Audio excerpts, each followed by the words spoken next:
2025년 3월 15일 토요일 돈다방 미쓰리 시작하겠습니다. 자, 오늘 3월의 한 가운데 와 있습니다. 3월 14일 금요일 뉴욕 증시는 반등했고요. 오늘 돈다방 미쓰리는 그 반등의 의미와 함께 다음 주 이제 눈앞에 다가온 3월달 FOMC 회의, 과연 연준은 어떤 결과를 내놓을 것인지에 대한 고민을 한번 해보는 시간을 가져보도록 하겠습니다. 어떤 분께서 메일을 좀 보내주셨는데요. 본인이 그동안 주식 공부를 잘 못했다. 그래서 미쓰리가 하고 싶은 그 주식 공부를 좀 함께 하고 싶은데, 왜 미쓰리는 그동안 돈을 못 벌어서 그런 학원 같은 거를 못 차렸느냐, 뭐 이런 말씀을 해주셨습니다. 그러게요. 그냥 지금 생각해 보면, 며칠 전에 제 에피소드에 어떤 청취자님께서 시장 정말 잘 본다 미쓰리가 뭐 거의 탑 티어인 듯하다 이렇게 칭찬의 댓글을 달아주셨는데요. 저는 뭐 아시는 분들은 아시겠지만 증권사 그만두고 재미있는 경제방송, 그놈의 재미있는 경제방송이 솔직히 뭔지 모르겠습니다만 그냥 제 목표는 주식을 하는 사람들조차도 보지 않는 지루하고 뻔하고 재미없는 경제방송이 아니라 주식을 하지 않는 사람들조차도 재미있게 볼 수 있는, 그러니까 요즘 아마 시사방송의 비유를 하자면 사장 남천동 같은 방송이겠죠? 재미있는데 뭔가 내용도 있고 그런 방송을 하고 싶어서 경제방송 앞에다가 증권 예능 경제방송이라는 타이틀을 스스로 달고 진짜 10년 동안 미친 듯이 방송하겠다고 주식도 안 하고 그냥 그랬습니다. 그렇다고 출연료를 제대로 받은 것도 아니고 출연료 안 받겠습니다. 출연만 좀 시켜주십시오. 조금씩 이름 날려가지고 나중에 출연료 확 받으면 되지 뭐 이런 각오로 정말 매일매일 새벽 3시에 일어나서 열심히 했습니다만 결국 돌아온 건 제 미쓰리, 제 쓸모있는 부분은 증권사 출신의 증권 전문가 아니야? 그러니까 방송 같은 거 출연시키지 말고 방송하고 싶으면 우리 경제방송과 계약해서 회원들 모집하라고 그래. 미쓰리의 쓸모는 그거밖에 없어. 라는 결론을 거의 모든 증권 경제방송으로부터 결과를 이렇게 돌출해 냈습니다. 그리고 나중에, 안 되는구나 라는 생각을 하면서 아마 예전에도 제가 방송에서 한번 말씀드렸는데 진짜 제가 좌절했거든요.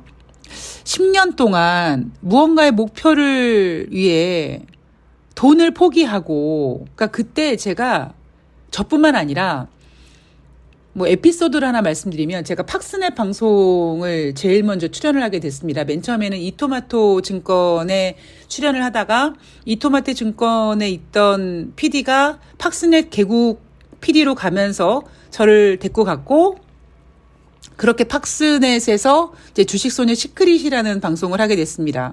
그 방송이 잘 되다 보니까 MTN에서 비슷한 컨셉으로 순복이의 발길이라는 방송을 하게 됐고요.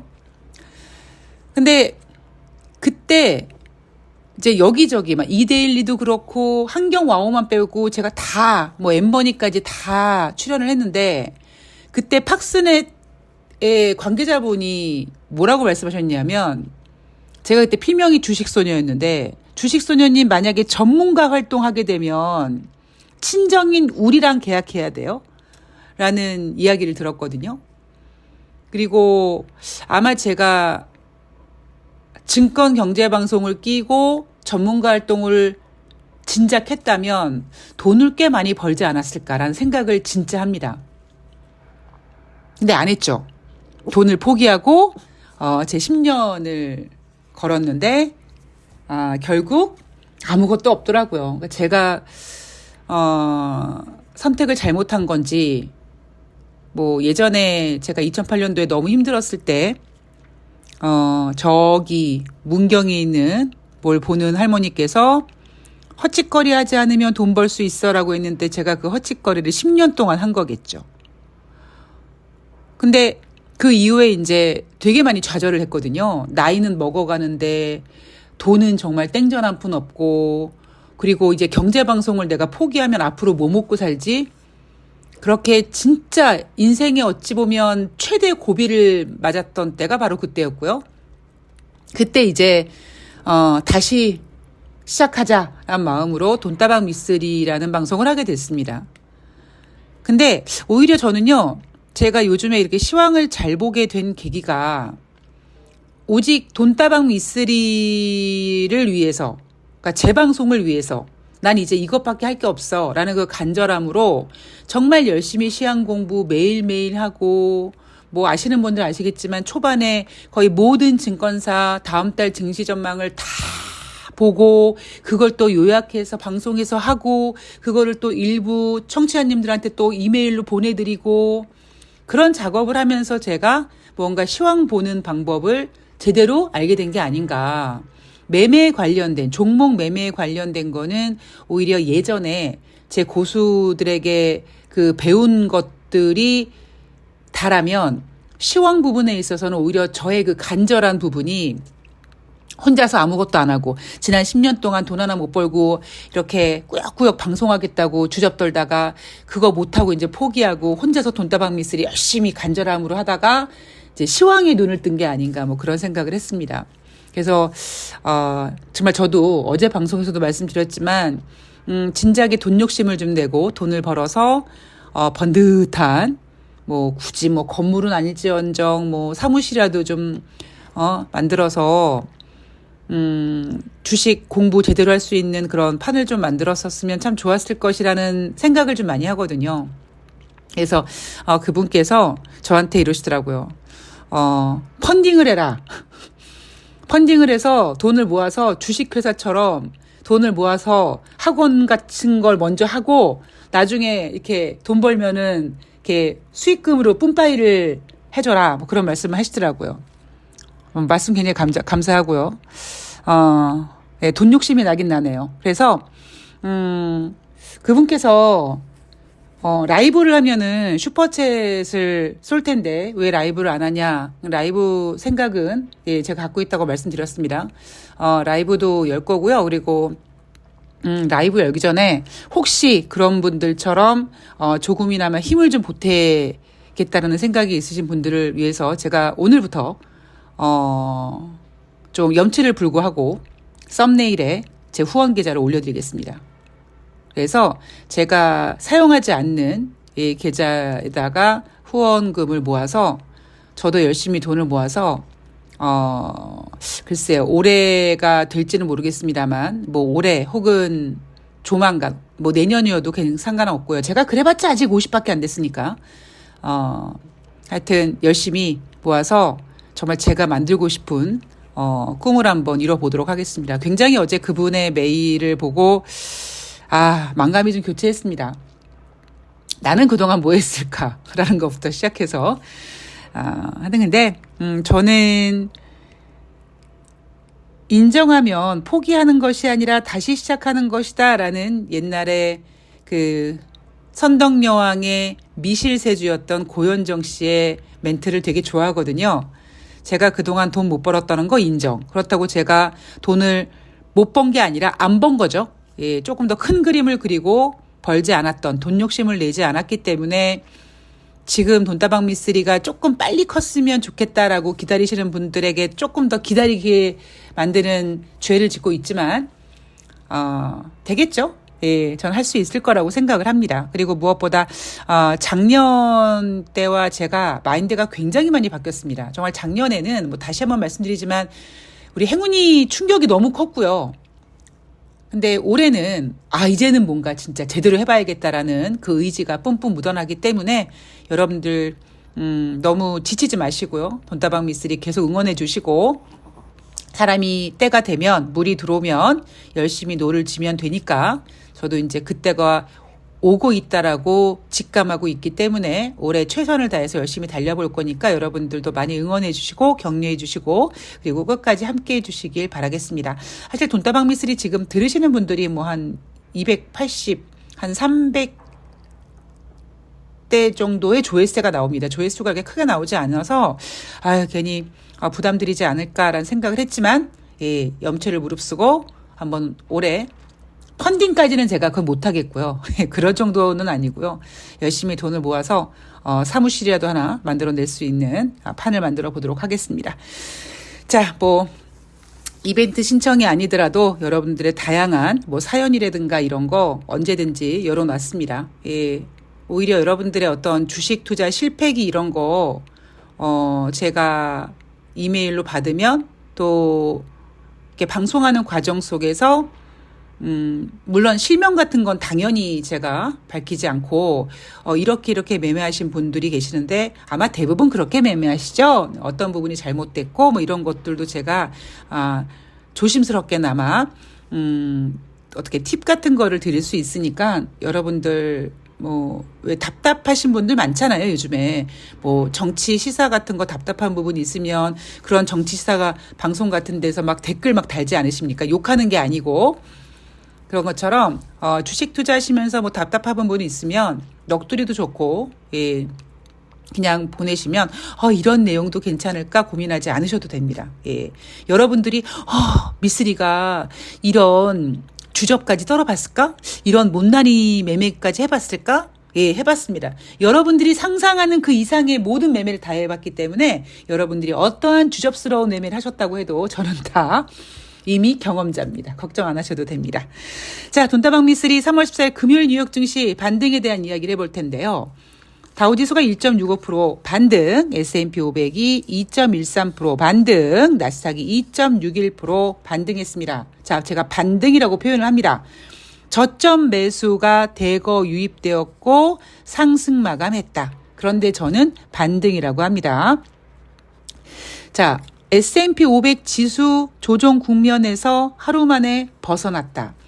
여러분 제가 몇 년 전에 돈다방 미쓰리 오랫동안 들으신 분들은 사실 제가 멘트를 그렇게 다양하게 하지 않습니다. 그죠? 뻔한 멘트들을 좀 해요. 근데 물론 그것도 다 계획이 있는 겁니다. 왜? 주식은요, 사이클이 있잖아요. 그 사이클이 한 바퀴 이렇게 쑥 돈단 말이에요. 사람이 아니면 강아지가 아니면 고양이가 태어나서 청춘기가 되고 뭐 청년기, 장성기 이렇게 큰 인생의 사이클이 있는 것처럼 모든 것들은 사이클이 있거든요. 근데 그 결국 사이클은요, 반복이 되는 겁니다. 그건 저는 자연의 진리이자 그냥 어떤 원리라고 생각을 해요. 진리라고 생각을 합니다. 그래서 제가 예전에 그 나스닥과 S&P 뭐 혹은 다우지수 얘네들이 이번처럼 뭐 고점 대비 10% 하락했을 때 조정 국면에 돌입한다 이런 이야기가 나왔을 때 제가 방송에서 뭐라고 얘기했냐면 다 의미 없는 얘기입니다. 그게 무슨 의미가 있습니까? 아니 조정 국면에 들어갔어요. 좋아요. 고점 대비 10% 빠졌어. 다시 반등하면 얼씨구 조정 국면 벗어났네 하는 거 아니겠습니까? 그렇듯 지금 분위기는 다우지수는 아직 아니지만 나스닥과 S&P가 지금 조정 국면에 돌입하고 조정 국면에 돌입하는 건 사실 아무런 의미가 없어요. 3월 14일 금요일 뉴욕 증시가 반등한 것처럼 한 번 반등해주면 조정 국면에서 벗어났네 합니다. 안도하게 만듭니다. 문제는 뭐냐면 왜 얘네들이 목숨 걸고 조정 국면을 벗어나게끔 하느냐. 제가 그랬죠. 이런 조정 국면이라는 단어를 보면 사람들이 불안감을 느끼고 내가 먼저 팔아야지. 그렇게 되면 손절이 손절을 부르고 손절이 투매를 부르고 이런 공포감을 조성하게 될까봐 일단 조정 국면에서 벗어나자라는 분위기를 만들어 놓습니다. 어찌됐건 간에. 자, 그래서 3월 14일 금요일은 저는 반등이란 표현을 씁니다. 자, 이날 발표된 경제 지표 3월 미시간대 소비자 심리 지수 2월 달에 64.7이었는데요. 3월 달에 57.9로 하락했고요. 시장 전망치 63.2보다도 훨씬 부진했습니다. 어머 미쓰리, 이거 소비자 심리지수 이거 그 제조 PMI, 서비스 PMI처럼 기준선이 50이야? 아니에요. 기준선이 100입니다. 그러면 기준선이 100이면 지금 100 한참 아래에 있다는 겁니다. 그죠? 2월보다도 3월달 소비자 심리지수 불안해가고 있습니다. 자, 이게 주는 의미가 뭐냐? 첫 번째, 제가 여러분들한테 가스라이팅하는 내용 중에 이런 내용을 합니다. 여러분, 주식시장이 좋아지면 심리지수, 신뢰지수 이런 게 따라 올라갑니다.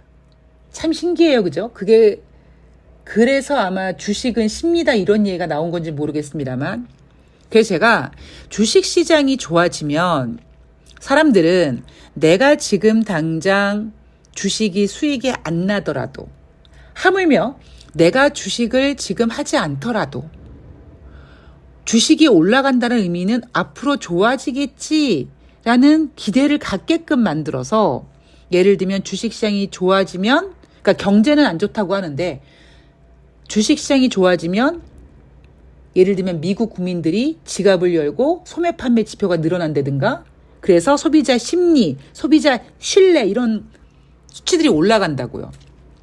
근데 오늘 제가 뭐 조정 국면에서 벗어나기 위해서 반등을 했니 안 했니 했잖아요. 3월달 돌아서 뉴욕 증시는 조금 좀 질이 안 좋아지고 있지 않습니까? 그러다 보니까 기준선 100인 소비자 심리 지수가 2월에 64.7이었는데 3월에 57.9로 오히려 하락했습니다. 기준이 100이라고요. 기준이 100. 자, 전문가 의견은 이렇습니다. 야데니 리서치 창업자가요. 트럼프 관세 발언이 없는 날은 시장이 좋은 날이다. 자, 이날 트럼프가 입 닥치고 조용히 있었거든요. 그래서 뉴욕 증시가 자연스럽게 자신 있게 올랐습니다. 트럼프는 주식을 알까요, 모를까요? 전 트럼프 주식 알겠죠. 기업가고 사업가고 돈을 아는 놈이니까. 트럼프도 아마 어느 정도 생각을 했을 겁니다. 그래서 트럼프가 3월 14일 금요일 날 입 닥치고 조용히 있었던 이유 중에 하나도 어느 정도 자기가 경기 침체란 단어에 부정하지 않고, 그리고 자기가 하는 얘기에 증시 변동성이 커도 개의치 않는다라는 분위기를 계속 풍기고 있기 때문에, 그럼에도 불구하고 아까 말씀드렸던 대로 조정 국면에 들어간다. 그러면 손절을 낳고 그 손절이 투매를 부르고 이렇게 되면 나중에 회복할 수 없는 분위기 가 나타날 수 있기 때문에 저는 금요일 날 트럼프가 조용히 있었다고 생각하고 일단 조정 국면에서 벗어나자. 그래서 제가 계속 오늘 주장했던 게 반등입니다. 반등. 그런데 제가 계속 최근 들어서 여러분들한테 강조하고 있는 내용은 트럼프가 저지랄을 하는 것은 금리 인하를 원하는 것이다 라는 거죠. 자, 금리에 대한 이야기를 하고 오늘 방송을 좀 마무리할 텐데요. 어제 방송에서 말씀드렸듯이 2025년 상반기에 50bp 금리 인하를 할 확률이 뭐 조금 올랐다. 어제 그런 내용을 전해드렸습니다. 6월 말까지 기준금리 50bp 인하할 확률이 전일에 19%였는데 24%까지 올라왔다. 이것도 사실 지금 굉장히 겸손한 거죠. 그죠? 당장 대통령이 경기 침체를 부정하지 않겠다고, 외면하지 않겠다고 얘기를 했고, 경기 둔화 이야기가 계속 나오고 있고, 스태그플레이션 이야기가 나왔음에도 불구하고 지금 50bp 금리 인하 확률이 24%까지 안 된다는 얘기는 여전히 인플레이션에 대한 걱정을 하고 있다는 겁니다. 그래서 지난주 한 주 동안 소비자 물가지수, 생산자 물가지수를 일부러 꾹꾹 눌러서 스태그플레이션이란 이야기가 지금 더 이상 나오지 않게 됐습니다. 자, 문제는 뭐냐? 3월 18일부터 19일까지 2025년 두 번째 FOMC 회의가 열립니다. 다음 주 화요일, 수요일이고요. 우리나라 주식시장으로는 목요일 새벽에 확인할 수 있고, 그리고 5월 6일부터 7일까지, 그리고 6월 17일부터 18일까지. 그러니까 1년 8번 FOMC 회의에서 상반기에 4번인데 우리는 지난번 1월 달에 금리를 동결한 FOMC를 받고 이제 다음 주 연준의 FOMC를 기다리고 있는데 자, 과연 이번 FOMC 회의에서 금리를 인하할 것인가 동결할 것인가. 지금 연준 의원들은 블랙아웃 기간에 들어갔습니다. 지난번 트럼프 대통령이 금리 인하를 그렇게 원한다고 압박을 하고 있는 제롬 파월 연준 의장조차도 미국 경제 괜찮아라고 얘기했습니다. 그런데 블랙아웃 기간 전에 발언을 한 연준 의원들은 인플레이션을 걱정했고요. 인플레이션을 걱정한 이유는 트럼프의 관세 때문이었습니다. 그러니까 저는 조심스럽게 3월 달에 금리를 동결하지 않을까 생각을 합니다. 그러면 트럼프는 또 빡치겠죠. 아, 저 새끼들 금리를 인하 안 해? 니네 뒤졌어. 그래서 계속 더. 그래, 니네 5월 달에 금리 인하 안 하는지 두고 보자. 이런 식으로 오히려 더 흔들 가능성이 있습니다. 저는 조심스럽게 3월 달 금리를 동결하지 않을까. 그러면 사실 금리 동결을 하는 것만으로도 뭐 어찌 보면 시장에 안정감을 줄 수 있거든요. 그게 그때그때 다릅니다. 상대적으로 다른데 그럼에도 불구하고 이번에 금리 인하를 하지 않는 상태에서 물론 여러분 이번에는요. 전 개인적으로 금리를 인하해도 걱정이고 동결해도 걱정이에요. 왜? 우리는 고작 지금 지난주 소비자 물가지표, 생산자 물가지표 꾹 누르는 거 한 번 봤어요. 그런데 요거 한 번 확인하고 또 금리를 또 인하한다. 그랬을 때 만약에 4월 달에 소비자 물가지표가 올라간다든가 아니면 3월 말에 발표하는 개인 소비 지출이 올라간다든가 그러면 또 난리 부르스 치거든요. 그래서 연준 의원들의 발언을 통해서 아직까지 트럼프가 원하는 대로 금리 인하를 쉽게 해주지는 않을 것 같고 그렇게 되면 사실 금리 인하를 해도 문제, 동결해도 문제인 거죠. 금리 인하를 하면 인플레이션을 걱정하는 사람들 때문에 걱정이고 동결을 하면 금리 인하를 요구하는 트럼프 때문에 걱정일 겁니다. 그래서 지금 분위기는 금리를 동결하니 인하하니가 중요한 게 아니라 얘네들의 기싸움. 예, 트럼프는 금리를 인하하고 싶어하고 우리는 고작 한 달치 인플레이션 지표를 확인했고 아직까지 3월 말에 개인 소비 지출을 확인을 해야 됩니다. 무엇보다 다음 주 월요일 날 3월 뉴욕주 제조업 지수가 발표가 됩니다. 엠파이어 스테이트 제조업 지표가 발표가 되고 소매 판매가 발표가 됩니다. 그럼 만약에 얘네 두 지표가 부진하게 되면 금리 인하 기대가 더 커지겠죠. 금리 인하가 기대가 커지면서 좋아질 것이냐 아니면 경기 침체 둔화 우려 뭐 이런 얘기가 나와서 오히려 물론 그것도 금리 인하 기대를 압박하는 요인이긴 하지만 일단 주식시장이 떨어지게 만드는 요인이 될 수 있죠. 그래서 제가 오늘 조심스럽게 3월 14일 금요일 뉴욕 증시를 반등이라고 얘기하는 겁니다. 자, 오늘 돈다방 미스리는 여기까지 정리하겠습니다. 저는 내일 3월 16일, 3월 17일부터 3월 21일까지 한 주 동안 우리가 체크해야 될 것들 꼼꼼히 준비해 올 거고요. 그리고 우리가 어떤 방향으로 어떤 그림을 그려야 될지 전문가들은 무슨 얘기를 할지 잘 체크해서 전해드리도록 하겠습니다. 자, 미스리와 여러분이 대박나는 그날까지 으쌰으쌰 화이팅 하시고요. 힘내주시고요. 그리고 건강 챙기셔야지 주식으로 돈 벌 수 있습니다. 자, 저는 내일 방송에서 뵐게요. 고맙습니다.